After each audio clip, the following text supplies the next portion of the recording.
Hey, what's up, everybody? Video 44 coming at you with another video. All right, so at random, I just decided to turn on the camera and talk a little Lakers. Of course, we won the game last night at the buzzer. Austin Reaves playing the role of a star for our team and doing it as well as anybody possibly can. He didn't have a great shooting night, but he tied his career high in assists. He hit the game-winning shot at the buzzer. A lot of people are I ain't gonna say complaining, that's not the right way to phrase it, but a lot of people are comparing him to Jeremy Lin because he's having an amazing week, and Jeremy Lin had that week where he was putting up crazy lines every night.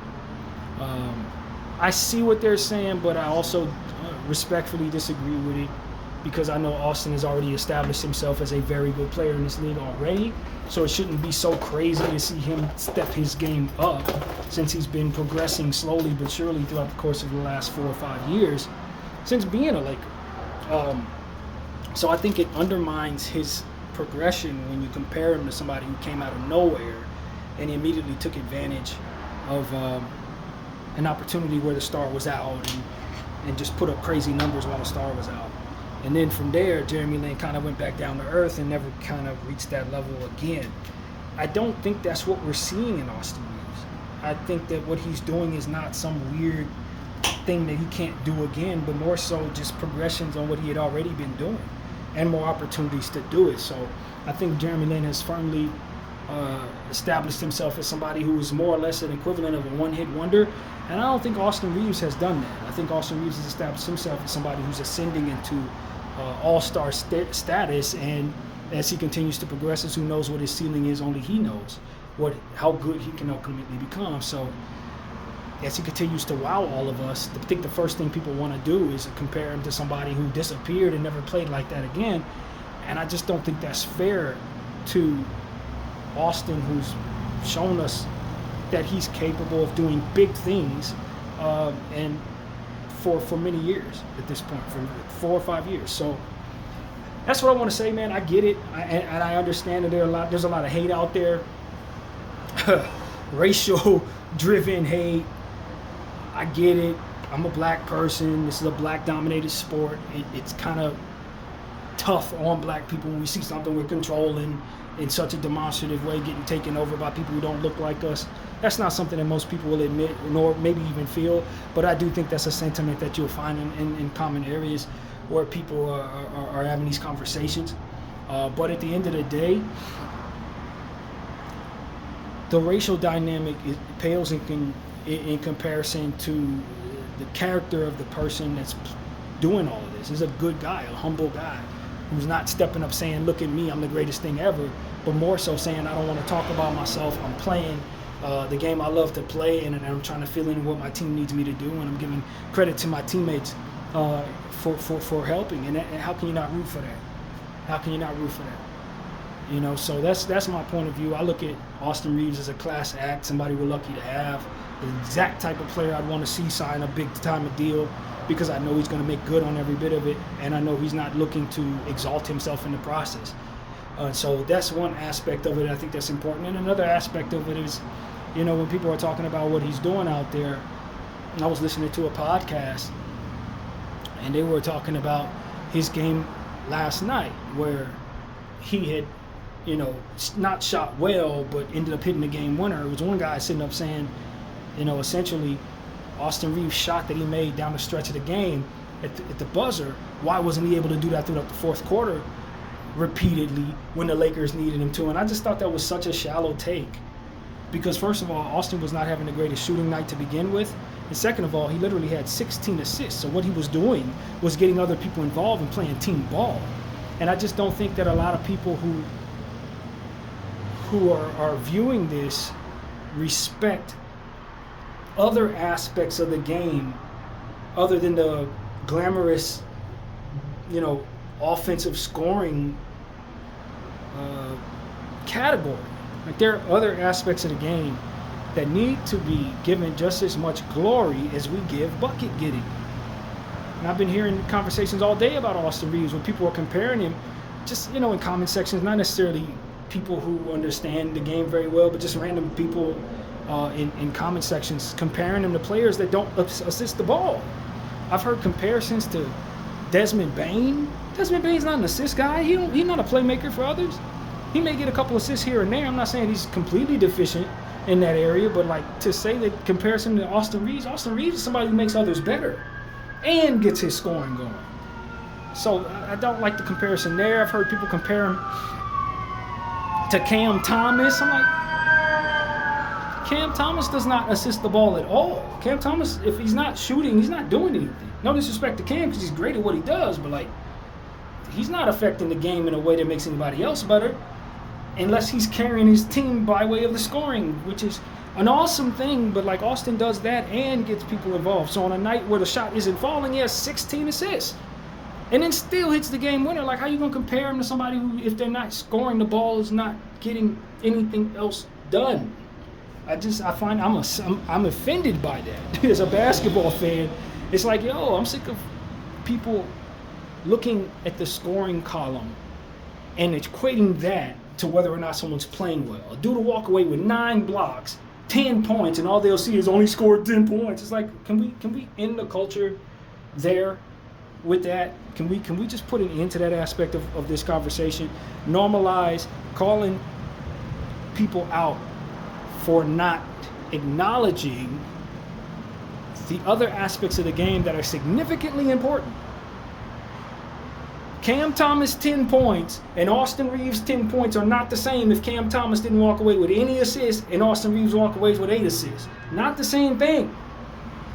Because while Austin Reaves was not getting 100 points, he may have accumulated that amount by way of how many passes he got off to other people who just so happen to miss shots, who make shots rather. And sometimes some of those assist numbers don't manifest because people do miss shots. So a guy may have walked away with 20 assists if everybody who he passed to made shots. So it's not enough emphasis placed on how positive the assist category can be for an offensive player, and how if a guy walks away with 1 million assists and only a few points, he still contributed significantly to the offensive side of the ball and may have done even more because he got others involved, which makes your team just overall better and keeps your guys more engaged because they're actually touching the rock. If a guy's just launching shots, whether he's making them or not, other people are just standing around. They got to self-motivate in other areas instead of seeing the ball fall for themselves, for which we know most basketball players are fueled by their ability to hit shots. Scorers and non-scorers love to see the ball go through, and then that fuels a lot of what it is that they do. So it's most important, in my opinion, that a scorer have the ability to get others involved, not only for that reason, but because it opens up the floor for your offense entirely if the ball's just not being launched out of one person all the damn time. You know, I equate players who tend to not make the proper pass as players who aren't very intelligent in the area of basketball. You see a guy open in the corner and a dude's got the ball in his hands and he takes a tough floater or a tough shot, double teamed. It's like, no, this guy's not that bright because he had the open pass. He should have made the correct play. That's how I look at that. I dock players for that type of mentality. I look at players and get frustrated with them when they look off guys instead of getting them to pass off. So for me, I will never compare a facilitator who can score the ball to a pure scorer and look at that pure scorer and see his little two assists and 2 rebounds with his 30 points and compare his 30 points to the guy who got 16 assists with his 30 points. No, you are not in the same boat with that dude. So that's really my point of view on that. I don't like the comparisons. I don't like none of this. I don't like it. This is highlighting how scoring is significantly overvalued by the common fan. Scoring is a great thing because the score is ultimately what's going to win you the game. If you have more points than the other team, you win. Somebody needs to be scoring for certain. But rebounding, getting to the line, getting others involved, obviously defense and all of its different components also contribute greatly to success. And if you don't have those things going and you only got a bunch of people who can get shots for themselves, believe me, you're not playing basketball. You're playing what I call me ball. And me ball has no ball movement, is very easy to defend, and ultimately likely is living and dying with whether or not shots fall. And furthermore, how well people can rebound missed shots. No, that is not good basketball. In fact, that is bad basketball where I'm from. So that's what I want to say there. I value guys who can get the pass off and score as greater players who can own than guys who can only score. Most of the time. It was a struggle that I had with Kobe early on in his career. He would not pass the ball as much and make the defense, have an easier time going up against him because he tried to shoot over 4 or 5 people. Pass the rock to the open professional over there who's making $1 million as well to play game basketball. Make the life easier for yourself. And that's what guys like Austin and LeBron and Luka do. They make sure that they get the pass off just as much as they get their shots off. It opens up the defense. It makes the defense have more to consider when they're on the floor. It makes life easier for themselves. I used to say it all the time about Kobe. Use the pass as a weapon. Because if you make a couple passes to a few guys here and there, now the defense can't collapse all over you. You ain't got to shoot over 6 and 7 people. Or it seems that you are. There's only 5 people on the floor, but you get the point. He would get triple team and quadruple team and just be shooting over them with pure arrogance. It drove me crazy, y'all. And I love Kobe. Kobe's my favorite player of all time, but that was a massive flaw in his game. Until Phil Jackson forced him to facilitate. And then he started working that into his equation. By the end of his career, he had it. But, like, that whole me ball, I'm shooting only for me and everybody else can go away type stuff, and looking off my teammates and head down just going for my bucket, that's not smart basketball to me.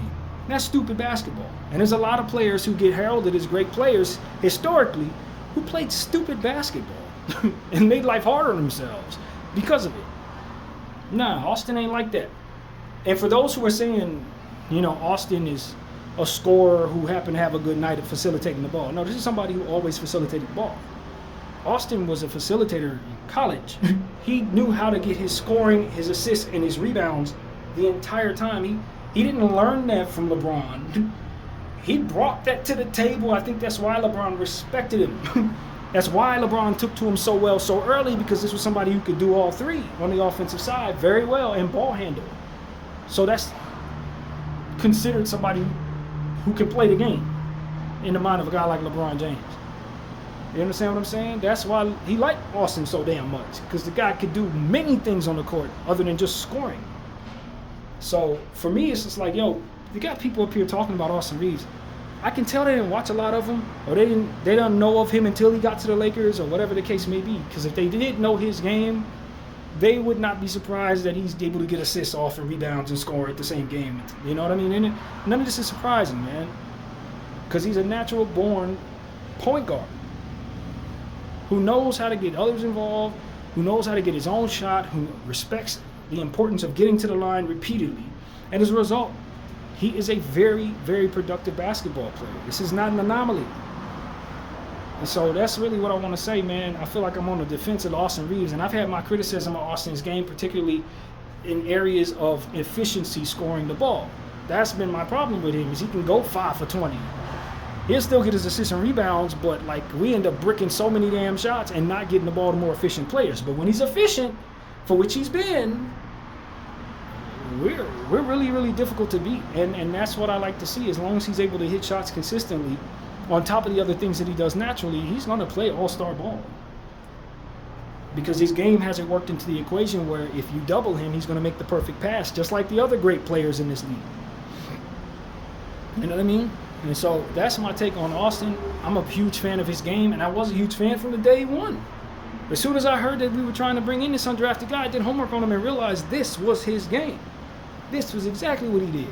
And I told people early that this was going to be a great pickup for our team. I didn't see this. I don't think I saw this. I don't think anybody would lie and say they saw this. But like the overall intangibles that he brought to the game, yeah, you could see him getting a healthy dose of scoring, assists, and rebounds. And he could ball handle, so it wasn't going to be an issue with him having the ball in his hands, orchestrating an offense. That's what he is. He's been that the whole time. So I just want to come in here and say that, man. get real frustrated with people that value scoring and don't value anything else. That's an irritating fan to me, if I'm being honest with you. Very irritating. I don't like talking to people like that for too long. They frustrate me. Because I understand the game of basketball in such a way, and I've watched so many chuckers launch 6 for 30 and lose the game by 15, and nobody else on their team score more than 8. It's like, nah, man, we know. That is not good basketball, man. I prefer my players to be like Austin Reaves every single time. I like the LeBrons, I like the Lukas, guys like that, guys who can get everybody involved and get their own equally. That way the defense has to choose or pick a poison. Either you're going to guard me and keep me from scoring and turn me into a passer, or you're going to cut off and crowd everybody else off and let me go one-on-one so I can score on you all day. Those are the players that I think are most difficult to defend. Those are the guys that I think are going to do the best in the league going forward. Those are the ones that have been doing the best in the league as we look back in the most recent past. The majority of these MVPs, they've been able to do that. Jokic, that's why he's so fantastic, because he can pass the ball better than everybody else, and he can score at will, and he rebounds so well with his size. It's impossible to beat a guy like that. It's the assist column that makes him different. SGA, it's that he's able to get assists off as well, get you 7, 6, 8 assists on top of his 37 points a night. If he didn't have them assists, he probably wouldn't even be able to accumulate those 37 points a night. That's what keeps the defense honest around him. So, yeah, man, I just wanted to say that Austin Reaves is a player that's going to fit in a lot of situations because of it. And as he's continuing to ascend, I think he could take on more of a responsibility as he's showing us he's capable of. And my point of view on Austin is going to be the same going forward as it was in the past. It's all about efficiency for him. I don't like when we're missing a bunch of shots and being aggressive. You know what I mean? That's what I don't like. We can get to the line, but we have to finish. And he's been doing a much better job of getting his finishing going and ones. You know what I mean? Because a lot of times he would be grifting for fouls and he would miss the shot. It would break our offense up, send him to the line. Maybe he hits 2, maybe he hits 1. Then we go back down and not get any stops because we had defensive issues, which is also a big problem that Austin has had in the past. It's not necessarily that he's such a bad defender. It's that the rest of the team can't defend. So when he's not a great defender, it makes it even worse. With that dynamic, him missing shots, getting to the line, hitting 1, maybe hitting 2, and not getting any stops. Now we're trading 2 for 3, 1 for 2, that kind of thing, and it just doesn't equate to very good ball. But now we have better defensive players around him. He's improved defensively, and he's become better at scoring on foul grifting, I guess you could say. So it's just a much better dynamic, and you're seeing a much better version of him when he's efficient. And also the turnovers can be a little much as well, but for most ball handlers who tend to be passers like that, the turnovers are inflated that way. You know? So that's something you come to understand as you study the game. So that's really what it is, man. I just want to come here and kind of state that. I still got a lot of learning to do about the game. I'm always a student. I was raised by students of the game, so to speak. People who always saw it as something to continue to learn about. And you never get too confident in your basketball IQ. Not even the best of them do. Those who are the greatest at it continue to see themselves as students. And I respect that. And so, yeah, man, that's really what it is. Can't wait for tomorrow's game against the Memphis Grizzlies. We will be in Memphis for a tournament game. They got some exciting players that I'm interested in seeing this season, including John Moran and Coward and Jaren Jackson. I expect that we're a better team than them right now, but it should be a very interesting game with the tournament label on it. So, yeah, man, that's really what I wanted to say, man. Shout out to Austin Reaves for playing great ball, man. Let's keep this up. Our stars will be back very soon. From what I understand, Luka will be back probably within the next 2 games or so we're not too far away with him. And LeBron, I think, still probably has like a month out. So, yeah, it's going to be interesting to see how we incorporate LeBron into this mix, because I don't think those 3 necessarily fit like you want them to, and I don't think that's changed just because Austin's playing great. Of course he's playing great. He's in a fit that makes sense. He's a leading guy that's able to run things. I think that's what he's supposed to be. This is how you get the most out of Austin Reaves. When you slip him back into that third role with 2 other guys that do exactly what he does, I don't know that we've seen him shine as much as to get the most out of him in that role. And so that's the problem. I don't think anything I'm seeing is surprising at all. So that's really what I want to say. This is what Austin should be. Austin needs to be his own team. He really does. I don't think he wants to be off this Laker team. I think this might be his best chance at getting a championship within reason, although, I mean, there's a lot of ways to build a team. Who knows, right? But this is a great opportunity for him to ultimately win a championship next to LeBron and Luka. This is the best way to refine his skills next to players who do what he does greater than he does. He can only get better from that, and I think that's part of what you're seeing here. He's, you know, when you watch Luka and LeBron do what you do at their level, you can't help but pick up things that you wouldn't have gotten nowhere else. I don't think he's able to display what we're seeing right now if not for the ability to be coached by LeBron, so to speak, and Luka over the last however long he's been with Luka, and of course for the last 5 years with LeBron.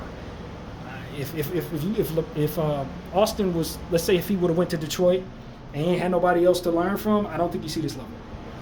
I think he picked up a lot from them dudes, and so. And I love how they're supporting him, man. I love how they're supporting him. Like I said, he's a humble guy, so he's easy to root for. And I love the chemistry that our team is building right now. And I just hope that LeBron and Luka are able to fit better with one another, with Austin, all three of them, than they looked last year. Because to me, it ain't look right. They all three of them need their own thing. And if they all have that, then they're all competing with one another for best player in the league and what they do. And I think Austin is starting to insert himself into that conversation. And I think that's what you're seeing. You let Austin run this Laker team without LeBron, without Luka for the rest of the season, and he's going to be an all-star, maybe an MVP candidate if he's able to stay healthy. Now, will the team be any good? Not if you don't replace those two with other players that can do other things that complement what he does. If you trade, let's say you trade LeBron for Evan Mobley and you trade Luka for Wemby, and then you let Austin be himself with those two, yeah, you can win a championship. But if you just don't bring those two back and think Austin is about to lead this to a championship, what we have, hell no, it's never going to happen. But, you know, at the end of the day, no one's going to do anything like that, so they got to find a way to work with one another. And so that's really what it is. I don't want anybody traded. Don't hear what I'm not saying, because I know how people are. Only a fool would think I'm actually saying do something like that. Or that would be something that anybody would otherwise do. No, I'm just saying that's the only way I think Austin would be able to win a championship is if he had the requisite value that those two are, that fit better than those two actually do. I hope you guys were able to understand what I'm saying there. So, yeah, that's pretty much my take on the Austin Reaves conversation for now. Like I said, I can't wait to see him get back out there, see what else he's going to do. He's just been playing spectacular, but I don't think it's an anomaly. I don't think this is just a Lynn-type week. No, this dude is going to be this for the rest of his career, so long as health permits and he has opportunities to do it. So that's pretty much what I got to say. My name is BDF44. Thank you all for watching.